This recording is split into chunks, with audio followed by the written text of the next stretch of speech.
एक चकवा से चकवी के तीन प्रश्न कि सबसे बड़ी शक्ति कौन सी है जो मृत्यु को भी हरा दे, सबसे बड़ा दान क्या होता है, और तीसरा प्रश्न है कि सबसे बड़ा धर्म क्या है।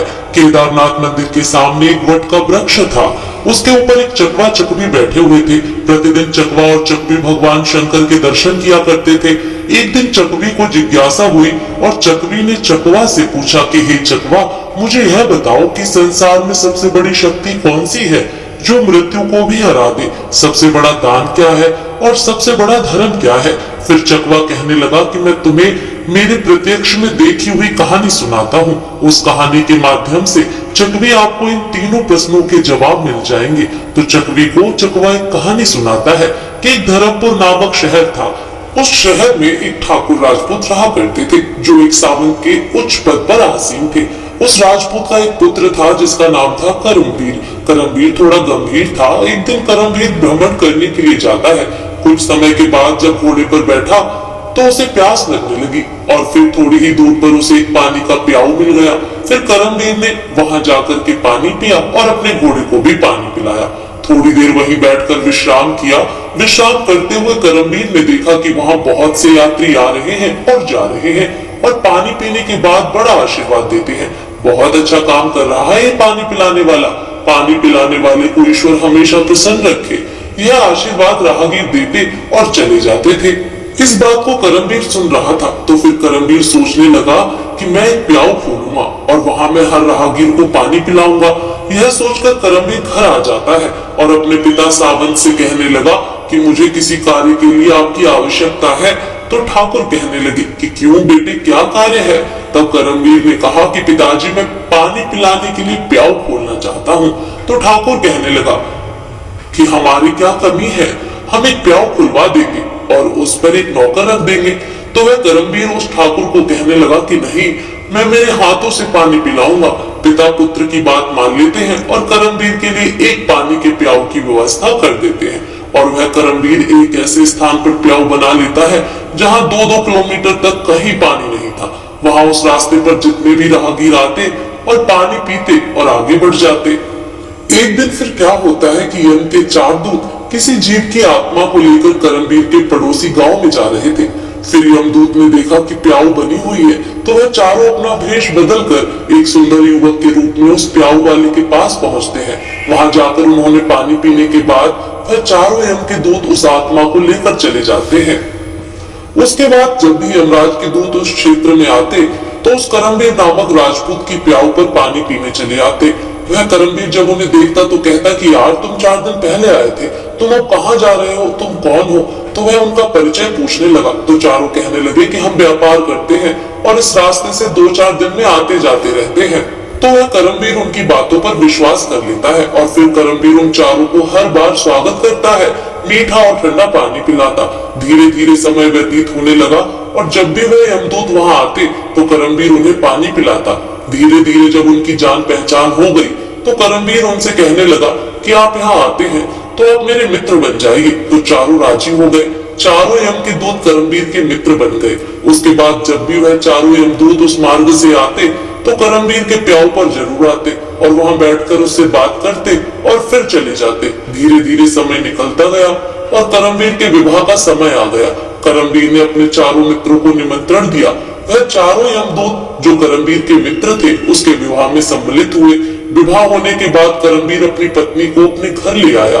उसके बाद कुछ समय और निकल गया। फिर एक दिन करमवीर अपने प्याऊ पर पानी पिला रहा होता है और वह चारों यमदूत अपने महाराज, अपने अधिपति यमराज के पास पहुंचे। तो यमराज ने उन चारों दूतों से कहने लगे कि तुम्हें करमवीर नामक व्यक्ति को कल ठीक 12 बजे लाना है। यमराज ने 24 घंटे पहले उन्हें बता दिया। अब वह चारों सोचने लगे कि करमवीर तो हमारा मित्र है, हम उसे कैसे लाएंगे। पर चारों चल देते हैं और करमवीर के प्याऊ पर आ जाते हैं जहां वह पानी पिला रहा होता है। वहां जाकर के चारों युवक का रूप धारण करते हैं और करमवीर के पास आकर बैठ जाते हैं और पानी पीने के बाद चारों रोने लग जाते हैं। जब करमवीर ने अपने चारों मित्रों को रोते देखा तो करमवीर ने अपने मित्रों से पूछा, क्या बात है, तुम्हें किसने सताया है, मुझे बताओ। मैं इस क्षेत्र के ठाकुर का पुत्र हूँ, अगर तुम्हें किसी ने सताया है तो मैं उसे दंडित अवश्य करूंगा। तो उनमें से कोई भी जवाब नहीं देता। चारों एक दूसरे को देखने लगते हैं। उनमें से छोटा वाला यमदूत सबसे ज्यादा रो रहा था। करमवीर उनसे कहता है कि मुझे बताओ कि तुम क्यों रो रहे हो, आपको मुझे बताना होगा। जब करमवीर उनसे बहुत जिद करके पूछता है तो सबसे छोटा वाला कहता है कि मित्र क्या बताएं, हम चारों कोई युवक नहीं है, हम तो चारों यम के दूत हैं। हम जब भी इस क्षेत्र में किसी आत्मा को लेकर आते थे तो तुम्हारे प्याऊ पर पानी पीने के लिए आ जाते थे और धीरे धीरे तुमसे हमारी मित्रता हो गई। तो करमवीर थोड़ा डर गया। फिर चारों कहने लगे कि मित्र आज ठीक 12 बजे का समय तुम्हारा अंतिम समय है। अब हम इसलिए रो रहे हैं क्योंकि हमें यमराज ने एक जिम्मेदारी सौंपी है कि मुझे सर्प बनाया है और तुम्हारे सिर पर मुझे काटना है, और ये जो 3 मेरे बड़े भाई हैं ये तुम्हारे प्राणों को लेकर चले जाएंगे। तो करमवीर कहने लगा कि मित्र जब मेरी मृत्यु का बुलावा आ चुका है तो तुम्हारे रोने से कुछ नहीं होगा और ना ही तुम कुछ कर सकते हो। तो ऐसा है कि तुम क्यों डर रहे हो, मैं मृत्यु से नहीं डरता, मैं तुम्हारे साथ चलने के लिए तैयार हूँ। फिर वह चकवा कहता है कि हे चकवी। तब वह चौथा यमदूत कहता है कि मित्र मैं सबसे ज्यादा प्यार करता था, परंतु क्या करूं, संयोगवश मुझे यह जिम्मेदारी मिली है कि मैं तुम्हें डसूंगा और तुम्हारी मृत्यु मेरे हाथों से ही होगी।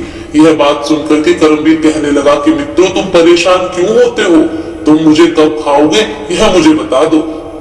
तो उनमें से छोटा वाला बोला कि मुझे 12 बजे यमराज ने तुम्हारे प्राण लेने का आदेश दिया है, तो मैं एक न्याय तुम्हारे साथ कर सकता हूँ कि तुम दुख ना पाओ और तुम्हें ज्यादा ना तड़पना पड़े, मरने में कम कष्ट हो। मैं तुम्हें 10 मिनट पहले बता दूंगा, ठीक 12 बजने से 10 मिनट पहले मैं तुम्हें खा जाऊंगा, तो तुम 10 मिनट के अंदर मर जाओगे, ये तुम्हारे प्राणों को लेकर चले जाएंगे। फिर चकवा कहने लगा कि हे चकवी। तब वह करमवीर कहने लगा कि ठीक है मित्रों, कोई बात नहीं, जो यहाँ आया है उसे एक न एक दिन जाना होगा, मृत्यु को कोई टाल नहीं सकता। करमवीर से वे चारों मित्र कहते हैं कि देखो करमवीर, ठीक 12 बजे से 10 मिनट पहले मैं और मेरे चारों मित्र तुम्हारे घर पर पहुंच जाएंगे और तुम्हारे घर की सीढ़ियों पर बैठ जाएंगे और 10 मिनट पहले तुम्हें ले जाएंगे। करमवीर फिर थोड़ा सा घबराया और अपने घर को चल देता है। उस रात्रि को वह यह बात अपनी पत्नी को नहीं बताता है और इंतजार कर रहा है कि 12 कब बजेंगे। जब 12 बजने का समय नजदीक आया तो वह छोटे वाला यमदूत नाग का रूप धारण कर लेता है और सीढ़ियों पर बैठ जाता है। फिर चकवा कहने लगा कि हे चकवी। इधर करमवीर मन में विचार करता है कि मैं मरने वाला हूँ और मेरी एक नव विवाहित पत्नी है, तो थोड़ी देर में अपनी पत्नी से बात कर लेता हूँ। और यह सोच करके वह ऊपर कमरे में चल देता है। उसे ऊपर जाने के लिए सीढ़ियों से होकर जाना था जिन पर वह नाग बैठा था। जब करमवीर ने नाग को बैठे हुए देखा तो करमवीर उसे पहचान जाता है और उससे कहता है कि मित्र तुम मुझे खा लो, मैं कहीं नहीं जा रहा हूँ। तभी नाग कहता है कि मित्र मैं तुझे खाऊंगा जरूर, पर जब 12 बजने में 10 मिनट रह जाएंगे मैं तुम्हें तब खाऊंगा, ताकि तुम्हें कम से कम कष्ट हो, क्योंकि आप मेरे मित्र हैं। जब नाग और करमवीर बातें कर रहे थे तो करमवीर की पत्नी उसे देख रही थी, सुन रही थी। करमवीर की पत्नी बहुत बड़ी पतिव्रता स्त्री थी। उसका पतिव्रत धर्म उजागर हो गया और वह ईश्वर से प्रार्थना करने लगती है कि हे भगवान, मेरे विवाह को अभी 10 दिन का भी समय नहीं हुआ है, ये अभी क्या घटित होने वाला है। और यह नाग और मेरे पति दोनों बात कर रहे हैं कि नाग ठीक 12 बजे उन्हें मारने की कह रहा है। फिर चकवा कहने लगा कि हे चकवी, वह एक राजपूत की पुत्र वधू थी, उसने 36 प्रकार के व्यंजन भोजन में बनाए थे। वहीं उस शहर में जिसमें करमवीर रहता था एक बहुत गरीब व्यक्ति रहता था और उस गरीब की एक लड़की थी जो 9 माह की गर्भवती विधवा थी। तो वह अपने गरीब पिता के घर में आ जाती है। उसे उसके ससुराल में पति के बाद कोई सहारा नहीं देता। तो उसी दिन जिस दिन करमवीर को वह नाग खाने वाला था, उसी दिन उसके एक नवजात शिशु पैदा होता है और वह लड़की जिसके प्रसव हुआ था उसे भूख बहुत ज्यादा तेज लग रही थी। तो वह लड़की अपने माता पिता से कहती है कि मुझे बहुत तेज भूख लग रही है, मुझे कुछ खाने को दीजिए। तो पिता कहने लगा कि बेटी मेरे पास कुछ भी खाने को नहीं है, मैं तुम्हें क्या खाने को दूं। ऐसे में वह लड़की बोली, यदि तुम मुझे कुछ खाने को नहीं दोगे तो यह जो बच्चा मेरे गर्भ से हुआ है मैं इसे खाती हूँ। फिर चकवा कहने लगा कि हे चकवी, प्रसूति के समय की भूख बहुत तेज होती है। जब उस गरीब व्यक्ति ने यह बात लड़की के मुंह से सुनी कि मैं इस बच्चे को खाऊंगी, तो वह पिता कहने लगा कि बेटी तुम रुको, मैं जाता हूँ, अगर कोई कुछ दे देगा तो मैं खाने के लिए अवश्य लेकर आऊंगा। उस लड़की का पिता भिक्षा मांगते हुए चला जा रहा है। उसे कोई देखता है तो वही दरवाजा बंद कर लेता है। बढ़ते हुए वह व्यक्ति इस ठाकुर के महल के पास आया, जहाँ पर करमवीर से उसका काल नाग बनकर बात कर रहा है और उसकी पत्नी छत से उसे देख रही है और ईश्वर से प्रार्थना करती है। तभी वह मांगने वाला आवाज लगाता है कि मुझे कोई भोजन दे दीजिए, मेरी लड़की को एक प्रसव हुआ है, एक नवजात शिशु हुआ है और मेरे पास उसकी माँ को खिलाने के लिए कुछ भी नहीं है। वह नवजात शिशु को खाने वाली है। जब यह बात करमवीर की पत्नी ने सुनी तो वह सोचने लगी, कुछ समय में मेरा पति मर जाएगा और मैं विधवा हो जाऊंगी और मुझे अपने पति के साथ सती होना पड़ेगा, तो यह भोजन क्या काम आएगा जो मैंने बनाया है। इस भोजन को मैं इस भिखारी को दे देती हूँ। वह भोजन करमवीर की पत्नी ने उस वृद्ध व्यक्ति को दे दिया। तब भोजन को लेने के बाद में वृद्ध व्यक्ति चल देता है और जब तक करमवीर और नाग, जो काल रूपी नाग था, वह बातें कर रहे थे, तब तक वह वृद्ध भिखारी जाकर के वह भोजन अपनी पुत्री को खिला देता है। 36 प्रकार के व्यंजन थे। जब उस लड़की ने जी भरकर भोजन किया तो पूछने लगी, पिताजी आज इतना अच्छा भोजन किसने दिया है। उसने कहा कि बेटी, हमारे गांव के ठाकुर साहब की जो पुत्र वधू है, जिसका विवाह अभी कुछ दिन पहले ही हुआ था, उसने मुझे यह भोजन दिया है। तो वह लड़की कहती है कि हे भगवान, उसका सुहाग अटल हो जाए। उस लड़की ने आत्मा से वरदान दिया कि उस औरत का सुहाग अटल हो जाए। अब तो भगवान श्री हरि विष्णु का सिंहासन हिल गया, तो भगवान ने नारद मुनि को बुलवाया और कहा, देख कर आओ कि मेरे किसी भक्त पर बहुत बड़ा संकट है और क्या कारण है कि मेरा सिंहासन हिल रहा है। तब नारद भगवान श्री हरि विष्णु की आज्ञा के अनुसार देखते हैं कि भगवान का सिंहासन क्यों हिल रहा है। तो वह देखकर बताते हैं कि एक बिल्कुल भूखी आत्मा, जिसने कुछ समय पहले एक नवजात शिशु को जन्म दिया था, वह भूख से व्याकुल थी। उसे भोजन मिलने के कारण उसने आत्मा से कह दिया कि भोजन देने वाली औरत का सुहाग अटल रहे, अर्थात उसका पति जीवित रहे। और उधर यमराज ने उसके पति को मारने के लिए यमदूतों को भेज दिया है। वह बस 10 मिनट में मरने वाला है। फिर चकवा पक्षी चकवी से कहता है कि जब नारद ने यह सब देखा तो समझ गए। फिर नारद जी भगवान श्री हरि विष्णु के पास जाते हैं और कहते हैं कि हे भगवान, प्रकृति के नियमों के अनुसार करमवीर की मृत्यु का समय हो गया और उसे लेने के लिए यमदूत बैठे हुए हैं। और उधर एक आत्मा ने अपनी संपूर्ण शक्ति से उसकी पत्नी को वरदान दे दिया कि इस औरत का सुहाग अटल रहे। मित्रों भगवान कहने लगे कि मुझे उस आत्मा का मान रखना पड़ेगा, चाहे मेरे कार्य में परिवर्तन क्यों न हो जाए। भगवान श्री हरि विष्णु चल देते हैं अपने भक्त की रक्षा करने के लिए। उस प्रसव वाली लड़की की आत्मा के वचन को उस करमवीर पर कवच बनाकर डाल दिया। तब तक घड़ी में 12 बजने में 10 मिनट बाकी थे। तब वह करमवीर उस यमदूत से कहने लगा कि मित्रों, अब तो मुझे खा लो और मैं आपके साथ चलने के लिए तैयार हूँ। जब 10 मिनट शेष रहे तब वह नाग सोचने लगा कि 10 मिनट में यह करमवीर मर जाएगा, लेकिन 10 मिनट में उस करमवीर को कुछ नहीं हुआ। नाग कहने लगा कि भाई कुछ हो रहा है क्या। करमवीर कहने लगा कि भाई मुझे कुछ नहीं हुआ। नाग ने फिर उसके ऊपर तीव्र विष डाला, परंतु उस करमवीर की रक्षा स्वयं श्री हरि विष्णु कर रहे थे, जिससे नाग के विष का भी असर करमवीर पर नहीं हुआ। करमवीर नाग से कहने लगा कि मित्रों, तुम मुझे पूरी ताकत से खाओ, ऐसे नहीं, मेरे कुछ नहीं हुआ। तीसरी बार भी उस नाग ने पूरी शक्ति से करमवीर को डसा, परंतु करमवीर का बाल भी बांका नहीं हुआ। कहते हैं जिसको राखे साइयां मार सके ना कोई, बाल ना बांका कर सके जो जग बैरी होए। अर्थात करमवीर को जीवित खड़ा देख चारों यमदूत हक्के बक्के रह गए और कहने लगे कि हमें इसके लिए यमराज के पास जाना पड़ेगा।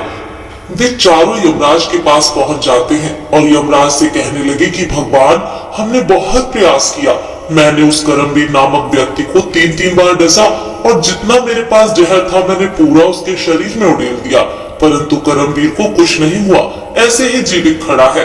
यमराज ने अपनी दिव्य दृष्टि से देखा, उस करमवीर के शरीर से 3 स्थान से रक्त बह रहा है, लेकिन करमवीर को कुछ नहीं हुआ। तभी यमराज भगवान श्री हरि विष्णु के पास पहुंच जाते हैं और कहते हैं कि भगवान, मैं अपने पद से इस्तीफा देना चाहता हूँ। श्री हरि विष्णु कहने लगे कि क्यों, क्या हुआ यमदेव। तब यमराज ने कहा कि भगवान, प्रकृति के नियम में परिवर्तन हो गया। जिस व्यक्ति की मृत्यु का समय आया था वह व्यक्ति 3 बार प्रहार करने से भी नहीं मर रहा है, इसका क्या कारण है। तब श्री हरि विष्णु ने उन्हें समझाया कि हे यमराज, ये है आत्मा की शक्ति। प्रभु, ये आत्मा की शक्ति क्या होती है। तब भगवान श्री हरि विष्णु ने कहा कि यदि कोई व्यक्ति अपनी संपूर्ण आत्मा से किसी दूसरे व्यक्ति को वरदान या श्राप दे देता है तो उसको झूठा करने की शक्ति मेरे अंदर नहीं होती।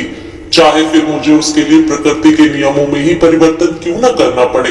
तो श्री हरि विष्णु कहने लगे कि हे यमराज, ध्यान से देखिए कि एक ऐसी गरीब औरत जिसका पति उसे 2 महीने पहले छोड़कर मर गया है, जो अपने पिता के पास रह रही हो और पिता के पास भी खाने को कुछ नहीं मिले, और जिसने 2 घंटे पहले एक शिशु को जन्म दिया है, उसे भोजन मिल नहीं रहा था।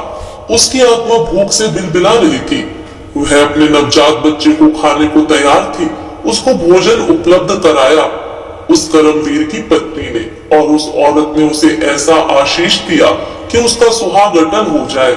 मुझ में एकाग्र होकर जो व्यक्ति वरदान देता है, मैं उसके वरदान को झूठा कैसे कर दूं? हे यमराज, इसलिए तुम्हें कर्मवीर की आयु 100 वर्ष और बढ़ानी होगी।